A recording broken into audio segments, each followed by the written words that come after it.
नमस्कार, सत्यहिंदी.com पर आपका स्वागत। मैं हूं शैलेश। ज्योतिर्पीठ के शंकराचार्य स्वामी अविमुक्तेश्वरानंद को लेकर के इन दिनों राजनीति गर्म हो रही है।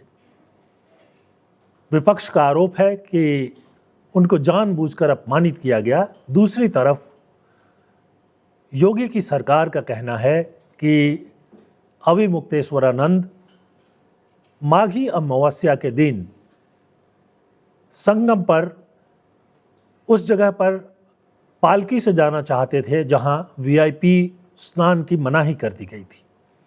ये कोई छोटा मोटा विवाद नहीं है। दरअसल शंकराचार्यों को और दूसरे बहुत सारे साधु संतों को वीआईपी की तरह स्नान करने की अनुमति माघ मेला, कुंभ वगैरह में प्राप्त होता है। यहाँ तक कि उनके लिए घाट भी आरक्षित कर दिए जाते हैं।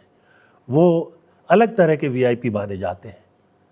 तो 18 जनवरी को जब शंकराचार्य अविमुक्तेश्वरानंद स्नान के लिए जा रहे थे तो उनके कारवां को प्रशासन ने रोक दिया। वो पालकी पे सवार थे और पालकी पर ही गंगा के घाट तक जाना चाहते थे, लेकिन प्रशासन ने कहा कि वो पैदल जा सकते हैं, पालकी पर नहीं जा सकते हैं, क्योंकि उस दिन वीआईपी स्नान को प्रतिबंधित कर दिया गया था। शंकराचार्य के शिष्य इस बात को नहीं माने और उन्होंने कहा कि वो घाट तक पैदल नहीं जाएंगे बल्कि पालकी में ही जाएंगे, ये उनका विशेष अधिकार है। इसमें थोड़ी नोकझोंक हुई। शंकराचार्य के जो शिष्य हैं उनका आरोप है कि प्रशासन ने उन पर हमला किया। हालांकि प्रशासन का कहना है कि सिर्फ टोक की गई थी, उन पर कोई हमला नहीं हुआ। लेकिन इसके बाद जो है शंकराचार्य अपने वहाँ जो स्थायी कैंप है उसमें लौट गए और उन्होंने स्नान नहीं किया और ये भी कहा कि वो तब तक स्नान नहीं करेंगे जब तक कि उनको वीआईपी की तरह वहाँ नहीं ले जाया जाएगा। अब देखिए, ये अलग तरह के वीआईपी होते हैं। ये जो स्नान है इसमें पारंपरिक रूप से, धार्मिक रूप से कुछ लोगों को वीआईपी का अधिकार मिला हुआ होता है। वो नेताओं और अधिकारियों की तरह के वीआईपी नहीं है। और जो सरकार है और जो मेला का प्रशासन होता है वो इस बात को स्वीकार करता है। बहरहाल शंकराचार्य को नहीं जाने दिया गया। क्या सिर्फ मामला इतना ही है या इसके पीछे कुछ और भी है? दरअसल ज्योतिर्पीठ के शंकराचार्य यानी अविमुक्तेश्वरानंद जी जो हैं वो सरकार के विरोधी माने जाते हैं। वो मोदी और योगी दोनों की सरकार के खिलाफ बोलते रहे हैं। यहाँ तक कि राम मंदिर के शिलान्यास का भी उन्होंने विरोध किया था। उसके अलावा बहुत सारे मुद्दे हैं।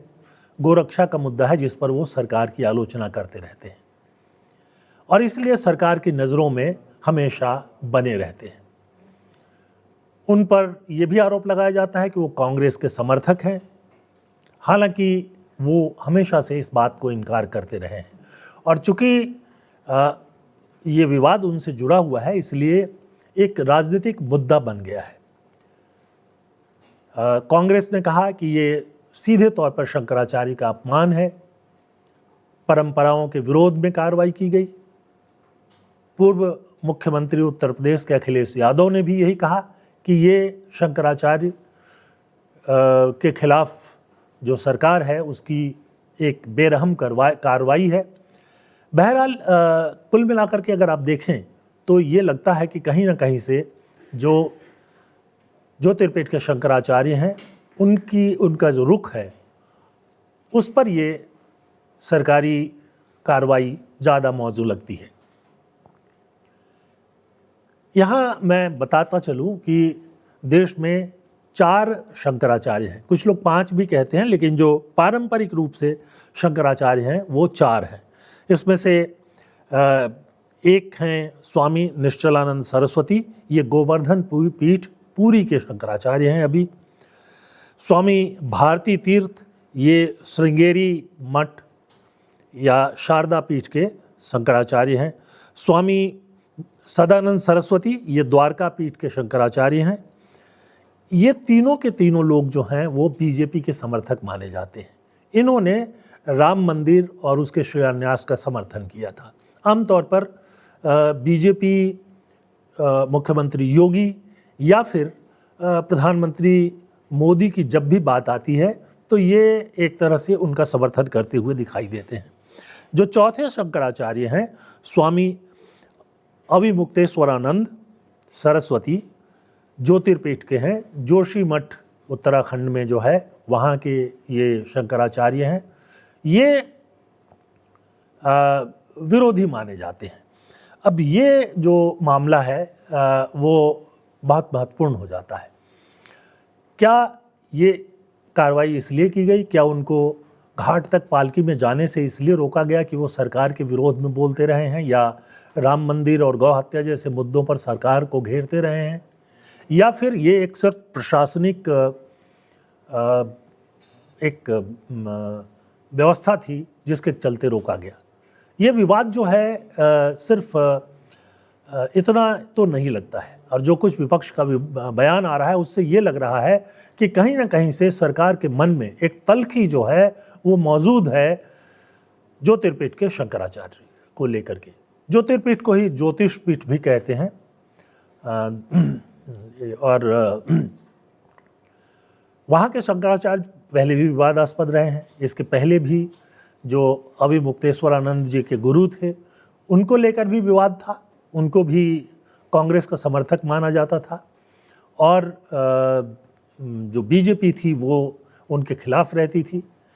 जब अविमुक्तेश्वरानंद 2022 में शंकराचार्य बने तब भी विवाद खड़ा हुआ। इसको लेकर मामला सुप्रीम कोर्ट तक गया। सुप्रीम कोर्ट ने उनका जो अभिषेक है उसको रोक भी दिया था, लेकिन बाद में फिर उन्हें अनुमति मिल गई और वो शंकराचार्य बन गए। तो ये विवाद जो है बहुत पुराना है। बल्कि मैं याद दिला दूं कि शंकराचार्यों को लेकर के विवाद बहुत पुराने समय से उठता रहा है। एक पहला मामला जो मेरे सामने है वो है 1921 का। पुरी के शंकराचार्य को गिरफ्तार कर लिया गया था क्योंकि वो हिंदू मुस्लिम एकता की बात करते थे। उसी तरह से 1990 में द्वारका के शंकराचार्य के खिलाफ कार्रवाई हुई थी, और कांची के शंकराचार्य जयेंद्र सरस्वती के खिलाफ 2004 में कार्रवाई हुई थी। उन पर अपने ही एक शिष्य और सहयोगी की हत्या का आरोप लगाया गया था। बाद में इससे वो बरी हो गए। तो शंकराचार्य वैसे तो राजनीति में सीधे तौर पर भाग नहीं लेते हैं, लेकिन कभी कभी जब महत्वपूर्ण मुद्दे आते हैं तो उसमें उनका जो रुख होता है वो राजनीति को प्रभावित करता है, और इसके चलते कई बार सरकारें जो है उनके खिलाफ रहती हैं। जो शंकराचार्य को गिरफ्तार किया गया था वो चेन्नई में मद्रास में सरकार की आज्ञा से गिरफ्तार किया गया था, और वो भी जो है वो माने जाते थे कि वहाँ की जो उस समय की सरकार थी उसके विरोधी थे, इसलिए गिरफ्तार किया गया था। बहरहाल हम शंकराचार्य अविमुक्तेश्वरानंद के रुख पर आते हैं। सवाल ये उठता है कि क्या शंकराचार्यों को किसी भी कारण से हमेशा सरकार का समर्थन करना चाहिए, या वो अगर उचित समझते हो तो सरकार के विरोध में भी बोल सकते हैं। इस समय उत्तर प्रदेश के मुख्यमंत्री योगी जी जो हैं वो खुद गोरखनाथ पीठ के प्रधान हैं, एक धर्मगुरु हैं, और एक धर्मगुरु के शासन में एक धर्मगुरु की गिरफ्तारी होती है तो ये के खिलाफ कार्रवाई होती है, माफ़ कीजिएगा उनकी गिरफ्तारी नहीं हुई है। तो अगर कोई भी कार्रवाई होती है तो उस पर थोड़ा आश्चर्य होता है। जो अविमुक्तेश्वरानंद जी हैं उनके शिष्यों का कहना है कि पालकी पर ले जाने में ऐसी कोई स्थिति नहीं थी कि जिससे वहाँ भीड़ भाड़ हो। कोई वो गाड़ी पर नहीं जा रहे थे, रथ पर नहीं जा रहे थे। पालकी एक व्यक्ति के बैठने के लिए होता है जिसको दो लोग कंधे पर ले जाते हैं, और पैदल ही जाने की तरह है। लेकिन क्या सरकारियों को इस पहले से ही आदेश था? क्या इस तरह की कार्रवाई जो है दूसरे शंकराचार्यों या दूसरे धर्मगुरुओं के खिलाफ भी हुई थी? ये एक ऐसा सवाल है जिस पर निश्चित तौर पर सोचा जाना चाहिए। इस समय जो मेले हो रहे हैं उसमें लाखों की संख्या में लोग आ रहे हैं। जैसे जैसे आने जाने का साधन बढ़ा है, लोगों की आर्थिक स्थिति बदली है, वैसे वैसे जो भी मेले होते हैं, ख़ासतौर पे जो कुंभ है, उसमें बहुत बड़ी संख्या में लोग आते हैं। अब सवाल ये उठता है कि वहाँ धर्म गुरुओं को अगर असंतुष्ट किया जाएगा तो क्या इन व्यवस्थाओं को कायम रखा जा सकता है? क्या ये उचित है? मैं ये सवाल आपके सामने छोड़ जाता हूँ और आपका जो भी विचार हो कमेंट सेक्शन में आकर के हमें ज़रूर बताइए। इसके साथ साथ आपसे अनुरोध है कि सत्य हिंदी इन दिनों सदस्यता अभियान चला रहा है। आप कृपया हमारे वेबसाइट पर जाकर के सत्य हिंदी के सदस्यता अभियान से जुड़िए। निष्पक्ष और फेयरलेस पत्रकारिता को अगर आप बचाना चाहते हैं तो आपको सत्य हिंदी का सहयोग करना चाहिए और ये सदस्यता अभियान के जरिए आप कर सकते हैं। इसके अलावा हमारे प्रोग्राम को लाइक कीजिए, फॉरवर्ड कीजिए और हमें हर तरह से सहयोग कीजिए। आज के इस प्रोग्राम में बस इतना ही। बहुत बहुत धन्यवाद। नमस्कार।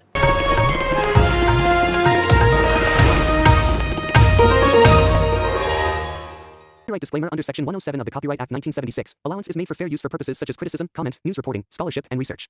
Fair use is a use permitted by copyright statute that might otherwise be infringing.